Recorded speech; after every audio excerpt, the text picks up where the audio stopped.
Welcome to Waywut. This is a rabbit hole podcast where we cover topics ranging from sports to true crime and pop culture to just weird facts. Really, it's just a couple of guys taking turns to present weird topics to each other. We publish episodes on Tuesdays and sometimes on Fridays. You can watch us on YouTube and listen pretty much anywhere you listen to podcasts. It's Spotify, Apple Podcasts, iHeartRadio, Pandora, just wherever. We're probably there. We really appreciate you joining us for this episode. And now that we got all this self-promotion stuff out of the way, here we go.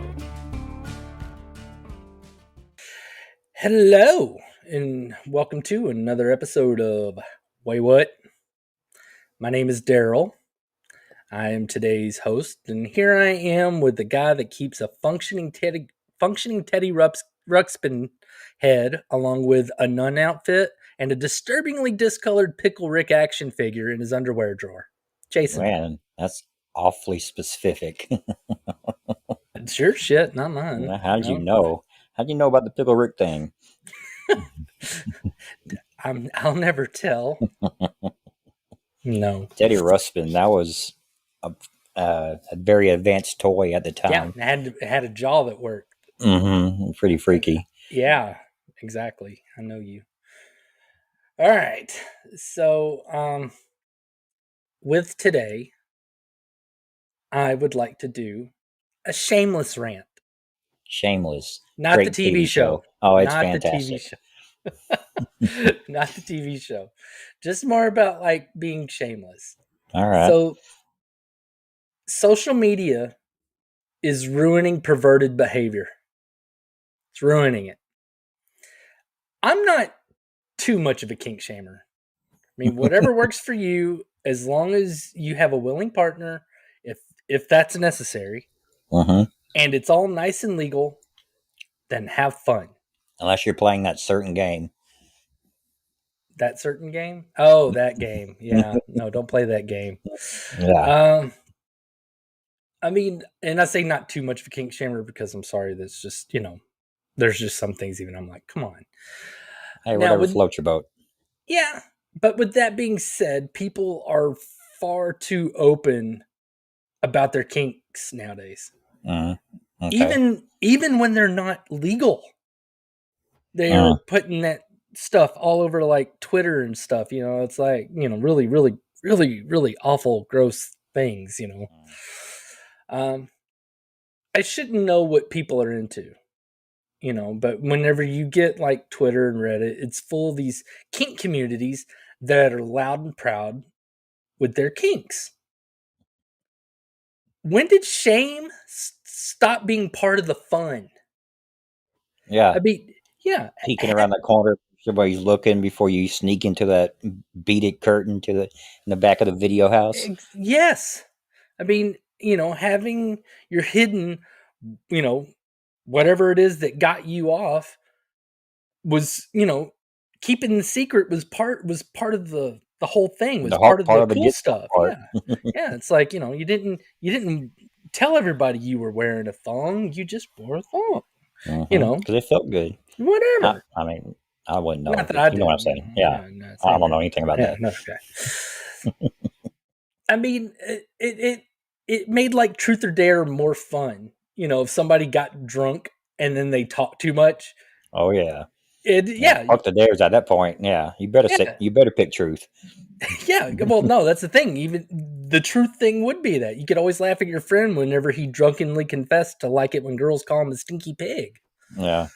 When they pull out a little diddler. Hey, stinky pig. Be a good time. Everybody would enjoy it. He would feel humiliated and be like, I could tell you're embarrassed. You got a boner. A little nervous boner. Well, the stinky pig ones like being embarrassed. But I mean, the internet ruined everything. I mean, at first it was, the way for people to talk to each other anonymously, which, cool, be, all about your kinks, but it's like, nobody's going to look up, like Gimp Mask 22 and find their house.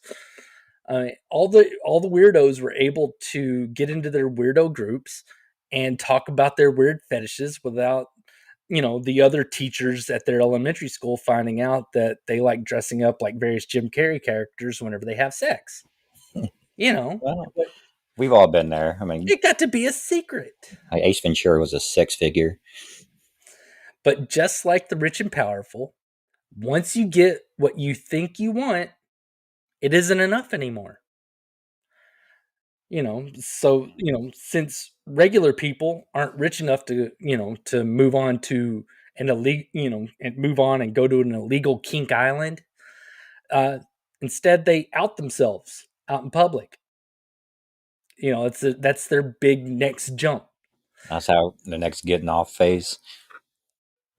Yeah, I'm fairly certain that's why, like, about 10 years ago, we started hearing "Don't judge me" all the time. It's because everybody started putting out their bullshit, and they're just like, "Don't judge me," and it's like, Yeah. you put out your bullshit. Of course, I get to judge you. Mm-hmm. I mean, with our current culture, where we're not supposed to shame anything, and everywhere is supposed to be a safe Accepted. place, yeah, all the freaks are coming out of the woodwork. Yeah. And it's all out there on YouTube, just regular old YouTube right now. Like, the women that like to act like and be treated like dogs, men who want to drink their wife's breast milk, Yep. women marrying their alien dolls. Well, haven't heard of that one. Yeah, nobody wants to know that, though, except the other freaks that get off on knowing stuff like that. I mean, I think that's a part of all these kinks now. It's not just whatever weird stuff they like. It's making sure that they can put it in the faces of everyone else, whether they want to know or not. That's now part of the kink. I mean, how come consent doesn't work to making my brain a safe space? Yeah, I don't want to know that shit. Well, if I'm subject to know more than I want to know, then I'm bringing you all down with me. But I'm doing it Darrell style. Oh, that sounds hell. bad. I'm going to talk about kinky stuff today, but in a way that entertains me. See, that sounds way better. Yeah. There we go. What are we going to get into? Today's Nipple tassels and... Oh, no. okay. Today's topics will be great perverts in history. Okay. Yeah, see, that's a great introduction. It deserved that kind of gravitas. I see the title now. It's just popping on the screen. Pop. You should. Okay, well, back in the long ago, before Intro to Sexual Deviancy was part of the 3rd grade curriculum, we would learn about various historical figures and their dark sides. And their dark sides usually being that they were huge racists. I mean, it was never fun to hear about, but at the same time, it was the culture of the time. Plus, it was a great way of showing the progress we've made since then. It's like, oh, Christopher Columbus was like a terrible human being. Yes, he was. But yes. I got a nice house in Texas now.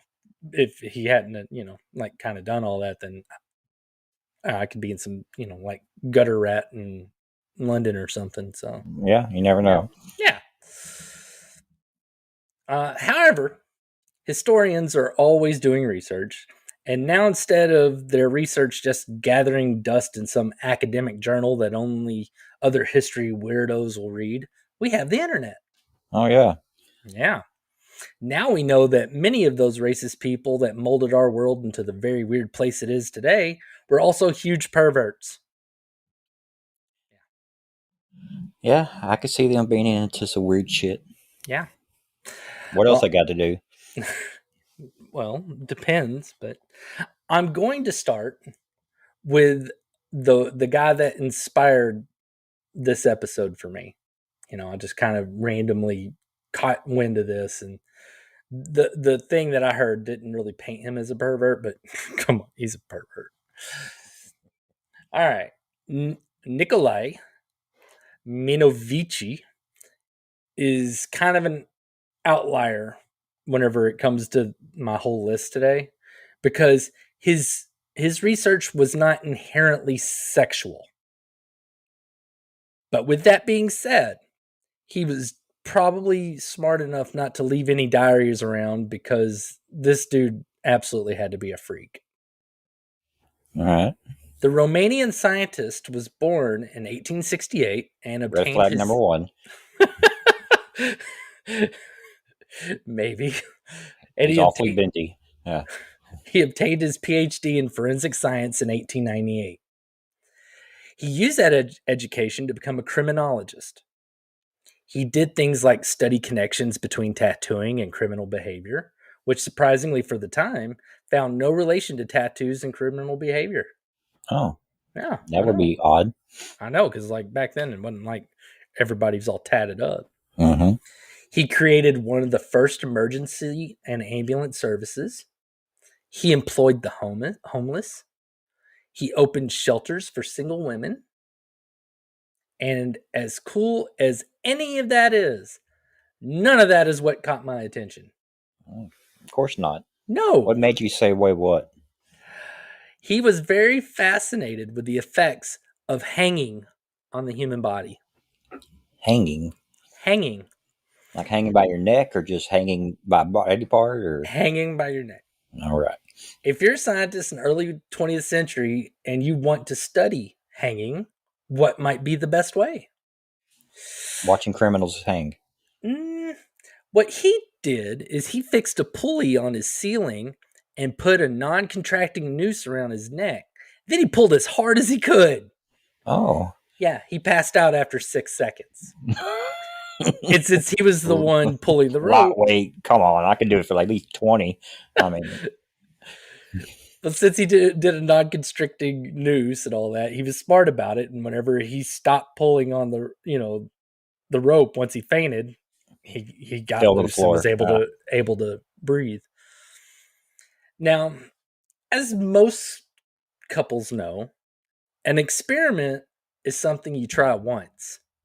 But if you keep doing it and find new ways to do it, it's a kink. It just becomes a habit. Yeah, well, yeah. He hung himself about 12 times total. Then he got some of his assistants to hang him another 7 times. All of them lasting like 6 seconds. He passed out and then let go. Apparently, they just wanted to get in on the fun. So he also had experiments where he would choke his assistants. It's a big choking party. Yeah. Now, all of these studies eventually resulted in a 200-page paper called A Study on Hanging. Oh, wow. Yeah. Go figure. I feel like this is the equivalent of someone with a business card buying tickets to a hockey game and taking a customer that they're friends with. I mean, they get beer, sit in their seats, and say, "How's work?" Boom! It's officially a business expense. That's kind of what this guy did. You know, he's like, "Oh yeah, that's good." Oh, and they're like, he's like, "Oh God, yeah, I keep buying all this rope with grant money. Better write a paper." A 200-page paper. Yeah. That's a big paper. That's a lot of writing back in the day. The longest paper I think I ever wrote for school is like 25 pages or something like that. So I had to write a big paper like that. Well, it wasn't 200 pages. No, mine was about. I definitely wouldn't have hung myself for any of them. Now, I am not saying that for sure he was a pervert, but it's a strange thing to be fascinated with when 1 in 3 male hanging victims died with an erection. Mm-hmm. It's a thing, right? Yes, erotica, asphyxia, or whatever it's called. Or autoerotic asphyxiations whenever you do it to yourself. But yeah. I wouldn't know. I mean, I don't know what you're talking about. But yeah, like 1 in 3, they'd be hanging, like in Robin Hood or whatever, they'd have like a row of like 6 guys. Well, 2 of them would die with boners, What an embarrassing way to go. No crap. You already shit your pants and you got a boner. Yeah, then it's going out with pride. You're making the women go, "Oh my God, look at that. That's wow." I'd go, if I was ever hung, I'd do it pantless. And hung in which way? Yeah. All Y'all right. gonna see Well, everything. Y'all gonna see me shit, and you're gonna see me get a boner.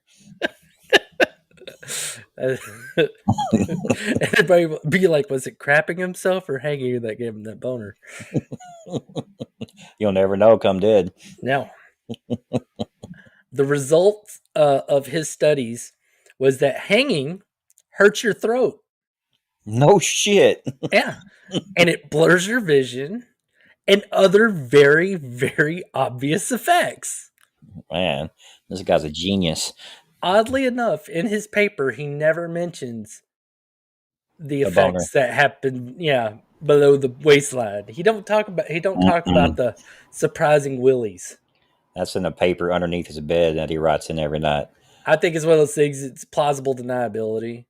Somebody be like, man, you hung yourself all the time. I heard people get off of that. He'll be like, what? I didn't see that in my study. And they're like, you Never happened didn't. to He'll be me. like, here's 200 pages, and not once does it say the word erection. Oh man, that's funny. But when it comes to this guy, they say, if you do what you love, you never work a day in your life. This dude loved hanging. And unless he liked having a sore neck, then I'm guessing he might have been part of that 1 in 3, that would get their boner. Eventually, Nikolai died in 1941. He was a lifelong bachelor, another check in the probable pervert column. Mm-hmm. He left Not a his red flag. yeah, he left his entire estate to Romania, the country. Romania is very proud of him, so if he kept an autoerotic asphyxiation diary, they won't tell us. He's like a national treasure for them. They make stamps with this guy's face on it, so I don't think they want anybody knowing about any weird boners that he would get. That's it. Look at all his ambulances. He got a weird boner. It's like, no, he don't. Well, of this 200-page paper, was anything of note? Like, was there anything learned that we still use today that you read? Hanging hurts. I mean, hanging kills. It'll Yeah, I kill mean, you. I mean, there were certain things like the speed of certain styles. Like whenever you would, like he never did the whole like breakneck thing, but mhm, just basically essentially showing that whenever you don't break the neck, it is like in a pretty excruciating way to go. mhm. All Um, right. well, that does it for my one theorized pervert. He's the only one that I have a pervert theory on. The rest have documented evidence that they were perverts. Okay. Yeah. I will say now that I'm leaving out any musician or artist because let's face it, they're all perverts and we know it. Every single one of them. That even goes for Taylor Swift. The same goes for any ancient Greeks and Romans. If you don't understand why, then go watch Caligula or read a book or something. Then you'll Yeah. know why they get excluded. Well, we're going to start this with an Irishman. James Joyce was an Irish author born in 1882.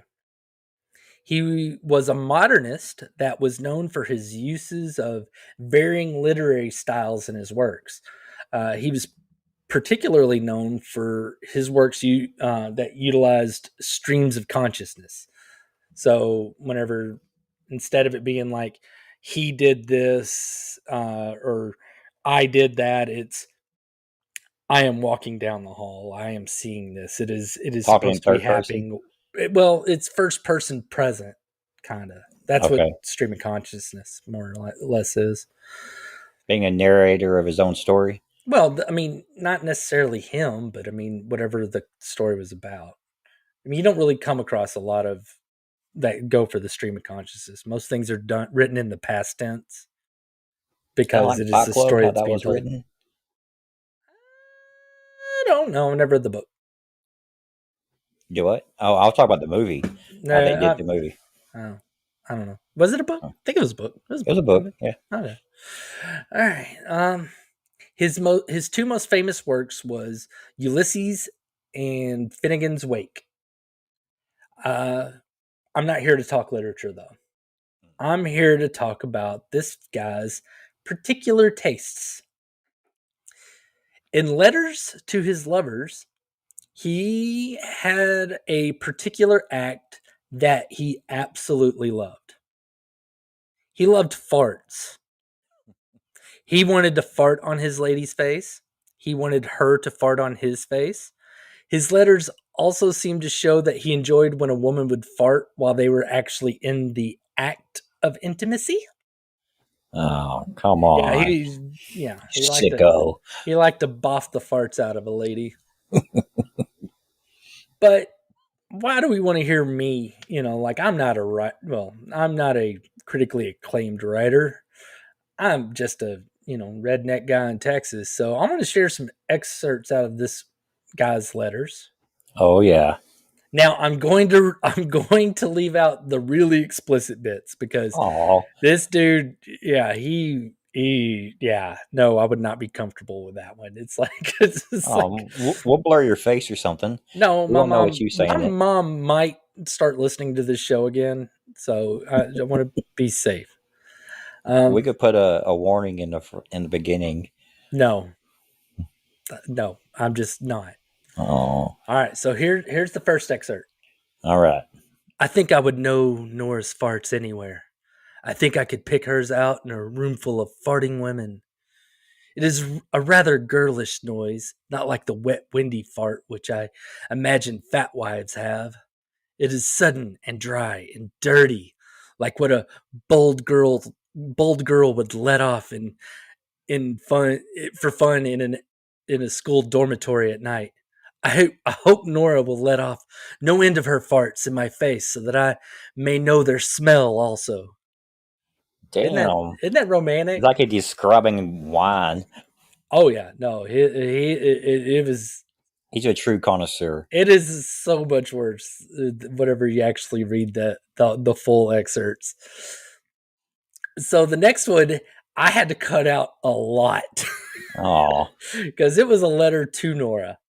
Won't you read it and just bleep it as you read it?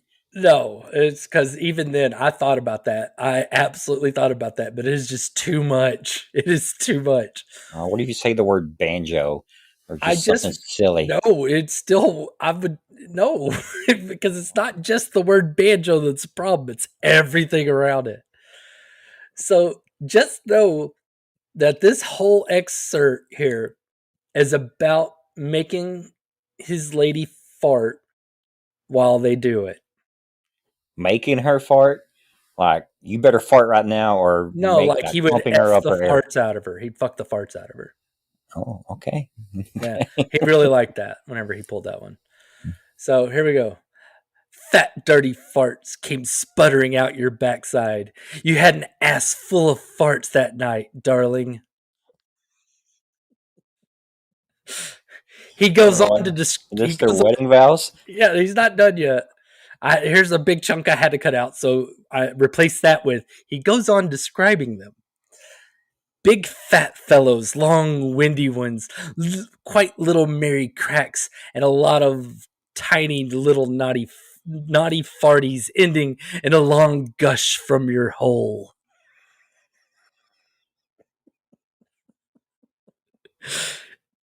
I mean, as bad as he describes them, I'm like, damn, maybe I like farts. I mean, he's a great writer now. Like, now you see, like, just how. I mean, like, I sit there saying that, like, I cut out the explicit bits. I left, there's a lot still there. It was so much worse. It was like just like insanely worse.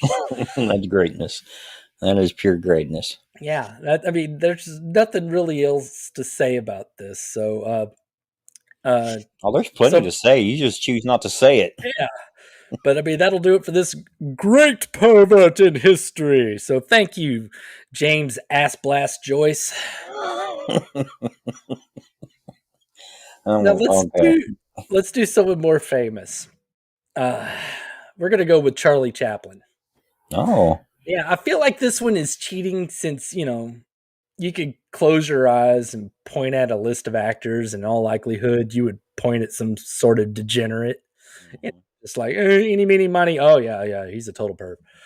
But being that this guy that's been famous for over 100 years because of his movies, let's talk about him, because all they ever really talk about is like his movies and the fact that he made like something that like spit in the face of Hitler and stuff like that. Yeah, And then one of the first movie he ended stars. up leaving the U.S. because he was going to get blacklisted because he was a suspected communist and all that. Mm-hmm.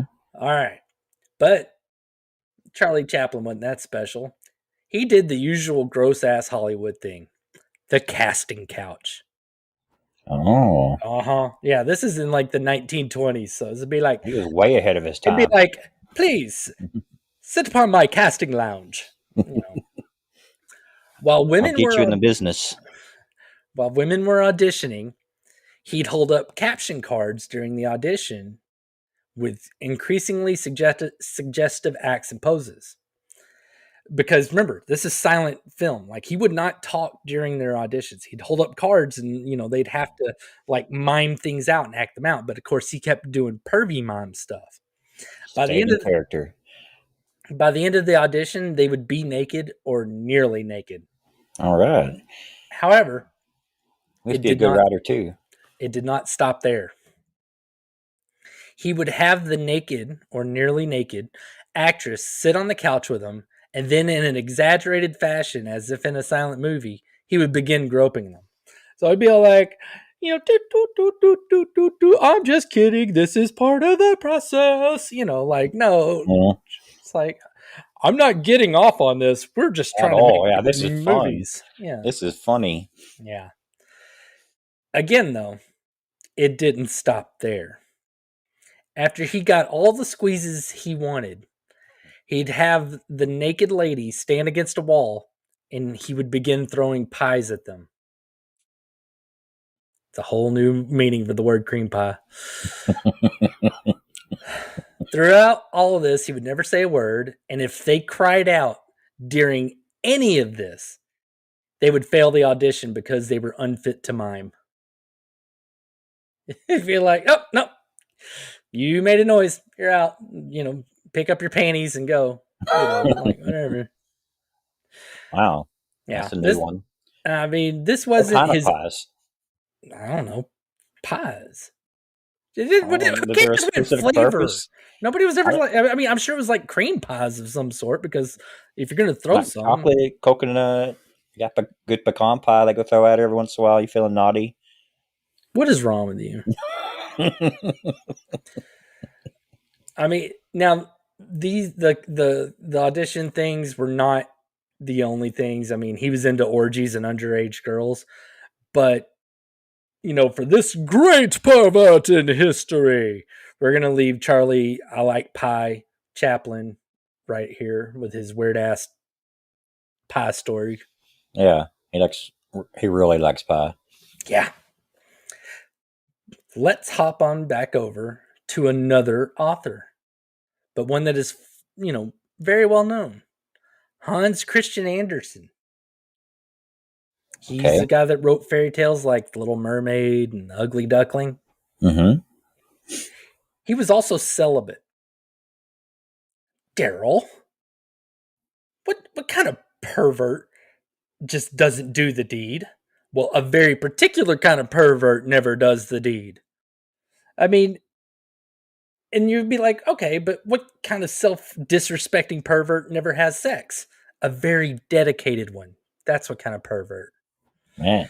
Yeah. And he was very dedicated to self-abuse. He liked to play solo a lot. A lot. Not only did he like to pull his pud frequently, he liked to document it. Oh. Yeah. Tell stories about it or something? Well, he kept a diary, and he would just have like normal entries for the most part. I'll get to some of them. He have normal entries for the most part, but he would put plus signs next to the date for each time he choked his chicken that day. Yeah, so it's like, where some people are like, oh, it's been this many days since I had a drink. He's like, I spanked my monkey a bunch. Yeah, you got 6+ signs on this day. What the hell happened? Well, he also enjoyed wasting money because he enjoyed visiting prostitutes. this celibate guy that did not Have never sex. had sex, you loved visiting prostitutes. He would talk to them for a while, then he would rush home and beat his meat. He'd be like, "Oh yeah, tell me, bye," and run home and just sit there and just whack the weasel, like as soon as he got there.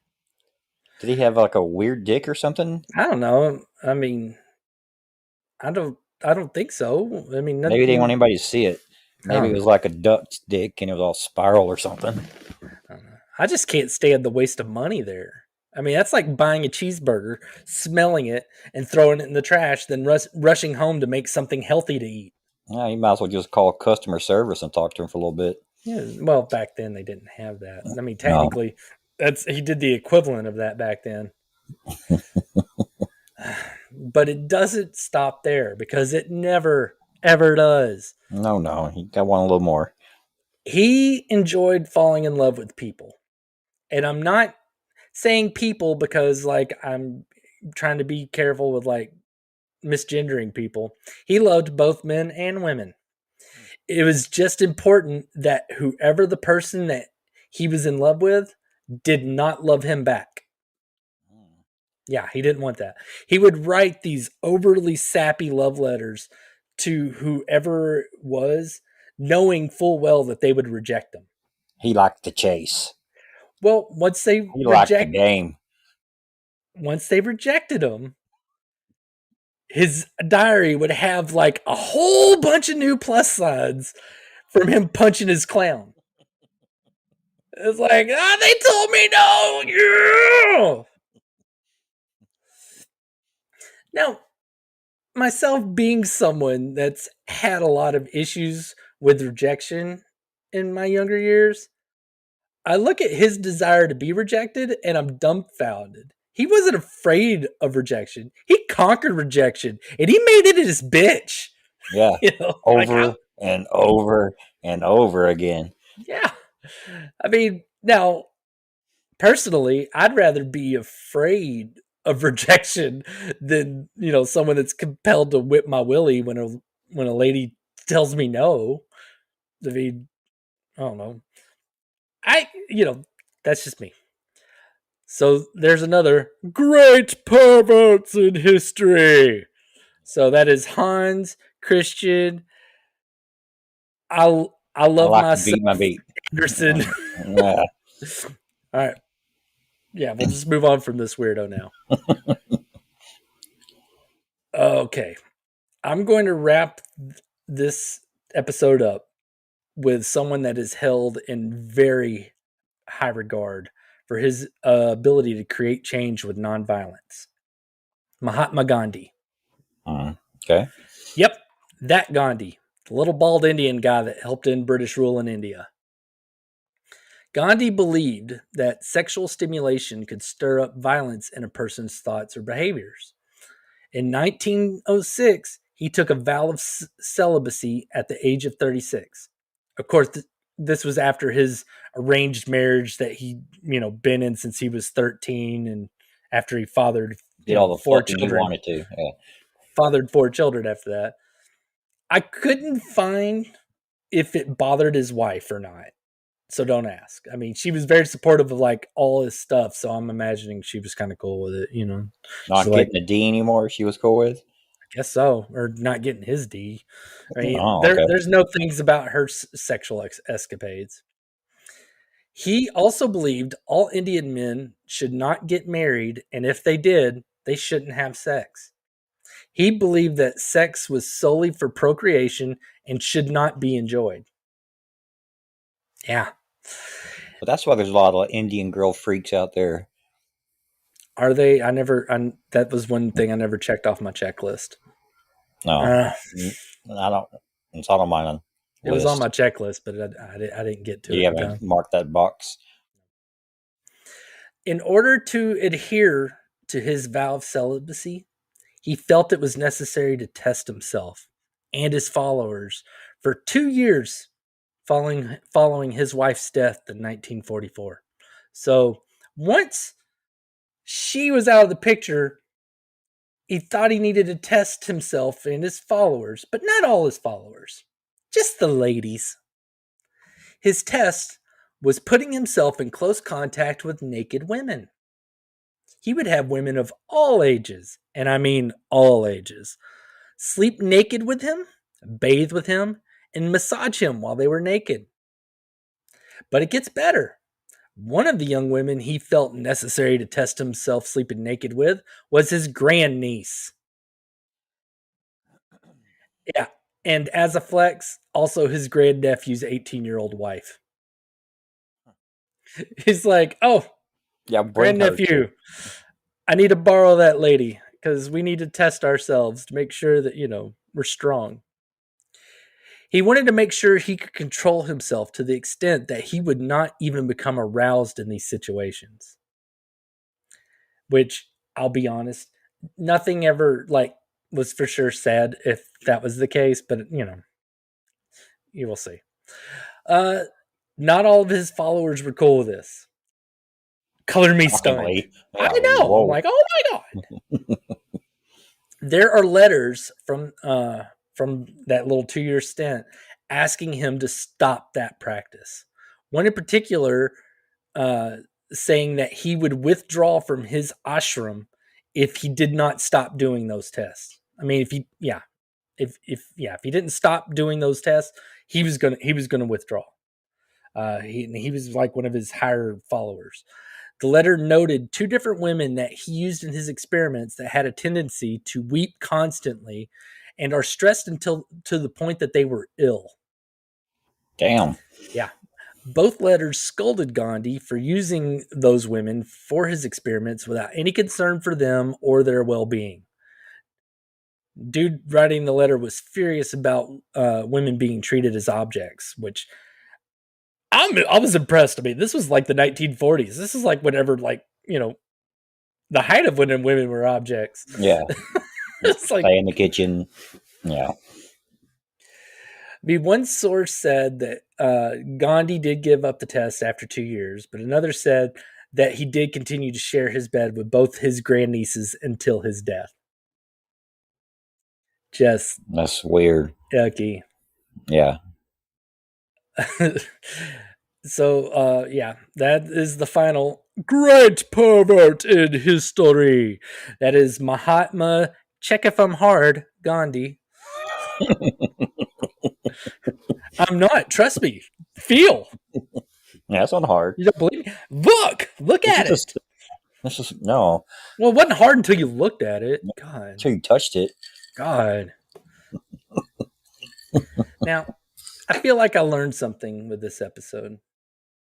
One being that extreme in either direction, whether fulfilling all your fantasies or abstaining from sex, either one of those will make you crazy. I mean, we really see it all the time. You get all those famous people going to those sex islands or mistreating people because they can do whatever they want, whenever they want, and it puts them in a position to push the boundaries over and over again. Mm-hmm. Then you get the people that, don't do anything sexual and end up, doing the whole Catholic priest scandal thing. So, Mm-hmm. so I think the moral of the story is maybe everyone is weird in some way, or everything in moderation, or maybe it's don't be weird. I'll keep it simple. If it's legal or will make somebody cry, don't do it. If it's illegal or will make somebody cry, don't do it. Yeah, that's the moral. I think that'll do it. Yeah. Prophets tend to rule people's worlds a lot. Yeah. All right. Well, do you have any other comments about all these wonderful perverts that help shape our world into what it is today? Did that first guy write any books about the type of farts, like which ones are the best, which All the ones fart are the stuff was in worst? private letters to like his wife and stuff.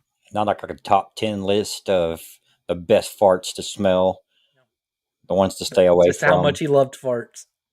Did he bottle any of them up to sniff them again later? I don't think so. All right. So That shit's funny. if you enjoyed Art this poetry. if you enjoyed this episode, please like, comment, follow, subscribe, do all that other stuff. Comment and tell us about other famous perverts we may have missed out on. Yeah, or Don't tell us about your I kinks. can't say that. Don't tell us about your kinks because we don't care. I don't care about your kinks. Jason, do you want to know their kinks? I was going to say put it in the comments, but no, don't do that. No, we don't want to know your kinks. But yeah, do that and tell all your friends, So, yeah, happy whacking. Yeah.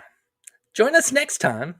And if you aren't too busy with your furry convention, Jason, then, maybe you can come next week. And I don't mean come like that. Maybe you'll join us. No, don't join us like that either. Maybe whenever you will host the show next week and tell us some stuff that will make us say, wait, what? Yes, I will. Unless you're sick from pink eye because you found a new fetish with that fart story. But, man, that's super funny. Next episode, your eyes will be swollen shut. You're like, oh. You don't realize how many types of farts there are until you actually start paying attention. Everybody farts different. They all sound this different. It's like a fingerprint. Not one fart is the same. It's like a fingerprint or a snowflake. I will not attest to any real life farts that I may or may not be aware of. No, you can drop some ass, girl. You can drop some ass. Let's leave that out of this. I've stayed in plenty of hotel rooms with you.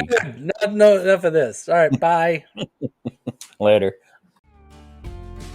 Thank you for joining us for Waywut. We really appreciate you watching or listening.